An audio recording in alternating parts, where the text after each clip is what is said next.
Welcome to Harassment in the Workplace, a comprehensive training course, your all inclusive guide to understanding, identifying, and combating harassment within a professional setting. My name is Andre, and for the past 15 years, I have worked in HR departments across a variety of settings, training employees in this very topic. In the modern work environment, a safe and inclusive space is not just a legal requirement, but a critical factor for employee satisfaction and productivity. Harassment of any form has severe implications for individual workers and the organization as a whole, including decreased morale, increased absenteeism, and the potential for costly legal issues. The objective of this course is to empower employees, managers, HR professionals, and business leaders with the knowledge and tools to create a harassment free workplace. We will delve into various forms of harassment, legal implications, preventative measures, and effective reporting mechanisms. This course aims to educate and bring awareness to a topic that is unfortunately still all too prevalent. Our agenda: understanding harassment, types of harassment in the workplace, the legal landscape, recognizing signs of harassment, preventative measures and policies, reporting and handling cases of harassment, addressing the psychological impact of harassment, and practical scenarios and case studies. So, Section 1: Understanding harassment. To commence, let's understand what harassment truly means. Harassment is the unwanted behavior intended to annoy, threaten, intimidate, or cause any form of harm to another individual. In the context of the workplace, this behavior disrupts or interferes with a person's employment, education, or participation in a social or recreational activity. Harassment not only affects the victim, but also impacts team dynamics and workplace culture. Harassment can be verbal, physical, or psychological. The defining feature is that the behavior is repetitive or persistent, although even a single incident can be deemed as harassment if it's severe enough. It can happen in various settings within the workplace, including face to face interactions, emails, chat messages, or even outside the workplace at events or gatherings related to work. Importantly, both the perpetrator and the victim can be an employee, a manager, a contractor, or a client. To confront harassment effectively, we must first understand its complexity and depth.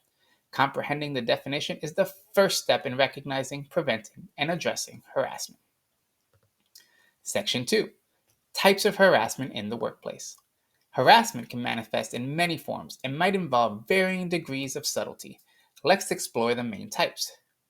Sexual harassment includes unwelcome sexual advances, inappropriate comments, or conduct. Both men and women can be victims. Verbal harassment includes derogatory comments, jokes, or slurs. This form often appears to be harmless by perpetrators but can have a profound impact. Bullying consists of consistent negative actions directed towards an individual, which may or may not be based on their membership in a particular group. Cyber harassment takes place online and may involve sending threatening emails, spreading rumors, or sharing derogatory content. Discriminatory harassment targets individuals based on their race, gender, religion, age, disability, or other protected characteristics based on your state. Each type of harassment presents unique challenges in identification and intervention. This course aims to equip you with the skills to recognize these forms and take appropriate action. Section 3: The legal landscape. The laws surrounding workplace harassment vary by jurisdiction but share some universal principles. Employers are generally obligated to ensure a safe and harassment free work environment. Failure to do so can result in severe penalties, including fines and even imprisonment in extreme cases. Several federal laws in the United States, such as Title VII of the Civil Rights Act of 1964 and the Americans with Disability Act, protect employees from harassment based on specific characteristics such as race, color, religion, sex, and disability. Employees also have legal responsibilities and must adhere to company policies, which should be in line with federal laws. Ignorance of the law is not a viable defense. Therefore, familiarize yourself with relevant legislation and how it applies to your workplace. This knowledge is not only vital for HR professionals, but for also each individual, as both victims and perpetrators can be held legally responsible. Section 4: Recognizing signs of harassment. Identifying harassment is not always straightforward, particularly when it's subtle or falls within the gray areas that can be explained away. Therefore, vigilance and awareness are crucial. Harassment can manifest through derogatory comments, offensive jokes, intrusive questions about personal life, or unwanted physical contact. Sometimes it might take the form of microaggressions, which are subtle, indirect, or unintentional discriminations. Victims might show signs of distress, including a sudden change in work performance, increased absenteeism, or visible emotional disturbance. Witnesses are often the first line of defense and can play a significant role in identifying and reporting harassment. As responsible colleagues and human beings, we must be alert to these signs and take appropriate action. Section 5, Preventative Measures and Policies. Organizations must take a proactive stance to mitigate the risk of harassment occurring in the first place. Several preventative measures can be implemented. 1. Comprehensive policy framework. Every organization should have a well articulated harassment policy that clearly defines what constitutes harassment and outlines the reporting procedures.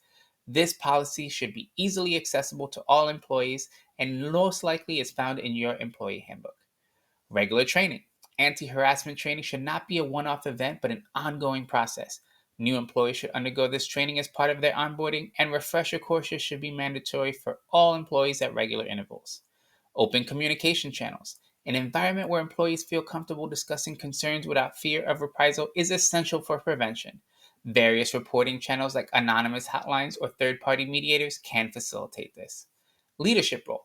Leadership must set the tone by embodying the values of respect and inclusivity. Leaders should be trained on how to handle harassment complaints and be held accountable for their team's environment. By instituting these measures, organizations can build a strong preventative framework that not only discourages harassment, but also fosters a culture of respect and inclusivity. Section 6, Reporting and Handling Cases of Harassment. Even with the best preventative measures in place, incidents may occur requiring a robust and transparent reporting system. The process for reporting harassment should be simplified and communicated clearly to all employees. Several essential steps must be taken. 1. Immediate reporting. Employees should be encouraged to report harassment as soon as it happens. Delays can complicate investigations and even jeopardize the credibility of the claim. Investigation. Upon receiving a complaint, a thorough investigation should commence immediately. This investigation should be impartial, discreet, and comprehensive. 3. Documentation. Detailed documentation of the incident, witness statements, and any corrective actions taken is crucial for legal protection and organizational learning. 4. Follow up. Continuous follow up to ensure that the harassment has ceased and to monitor the well being of the victim is critical for complete resolution. The ultimate goal is to ensure the safety and well being of employees while maintaining organizational integrity. Section 7, Addressing the Psychological Impact of Harassment. Harassment has long lasting psychological impacts on the victim, affecting their mental health, job performance, and overall well being. Organizations should provide support like services like counseling and mental health resources. Besides, team members and managers should be trained to recognize signs of trauma and provide emotional support. A compassionate and supportive environment can greatly aid in the victim's recovery and reintegration into the workplace. Moreover, addressing the psychological aspect of harassment underlines the organization's commitment to employees' holistic well being. Section 8, Practical Scenarios and Case Studies. Understanding theory is one part of the equation, applying it is another. In this section, we will go through some real life scenarios and case studies to help you understand how to identify and handle harassment incidents in various contexts. You'll learn to distinguish between what constitutes harassment and what doesn't, how to report it effectively, and what preventative measures could have been applied. These case studies serve as practical guides and offer invaluable insights into managing complex, sensitive issues. Scenario 1, Sexual Harassment, Unwanted Advances. So here's the situation. Emily, a new employee, experiences unwanted advances from Mark, a senior employee. Mark frequently makes inappropriate comments about her appearance and has even tried to touch her inappropriately during a team dinner. This is how it looks. Mark frequently stops by Emily's desk, making comments like, "You look really good today," despite her visible discomfort. At the team dinner, Mark tries to place his hand on Emily's lower back, which she immediately shrugs off. Here's what to do. Emily should report the incident to her manager or HR as specified by her company's harassment policy. HR should initiate an immediate investigation, ensuring confidentiality and neutrality. Scenario number 2, Verbal Harassment, Offensive Jokes. Sarah is the only woman in her engineering team. Her colleague often makes sexist jokes during team meetings, assuming she finds them funny. So this is how it looks. During meetings, remarks like, "You wouldn't understand this, you're a woman," are made. Sarah feels isolated and demeaned but hesitates to speak up, fearing backlash. Here's what to do. Sarah can speak privately with her manager or go directly to HR. The organization should conduct sensitivity training for the team and discipline any violators as per company policy. Scenario 3: discriminatory harassment, racial insults. Situation: Jamal, an African American employee, constantly hears racially insensitive comments from a group of colleagues who claim they are just kidding. How it looks: Jamal hears comments like, "You're pretty smart for a black guy." The group laughs it off, expecting Jamal to join in on the joke. What to do? Jamal should document these instances and report them to HR. HR should conduct an immediate investigation, followed by disciplinary actions like suspensions or terminations if necessary. Scenario number 4: cyber harassment or online bullying. Situation: Lisa often receives derogatory messages on her company's internal messaging system from an anonymous account. This is how it looks. The message includes insults and demeaning language aimed at belittling her. Lisa feels threatened and unsafe, even in a remote work setting. Here's what to do. Lisa should take screenshots as evidence and report the issue to HR. IT should be involved in tracing that account, followed by appropriate actions based on the findings. And scenario number 5: power harassment, managerial abuse. Mike, a manager, uses his position to intimidate and demean his subordinates, openly criticizing and setting unrealistic work expectations. This is how it looks. Mike calls team members into an office only to berate them using phrases like, "You're useless." He assigns tasks with impossible deadlines, setting his team up for failure. Here's what to do. The team should collectively report Mike's behavior to senior management or HR. HR should investigate, which may result in managerial training for Mike or his removal from a managerial position. These scenarios aim to help you identify and understand different forms of harassment in the workplace. Knowing how to act in such situations can make a significant difference in ensuring a respectful and inclusive environment for all. Conclusion: as we conclude this training, we hope that you have learned quite a bit about harassment in the workplace and ways to identify and prevent it. Your company may have further training for you, which is more specific to your workplace.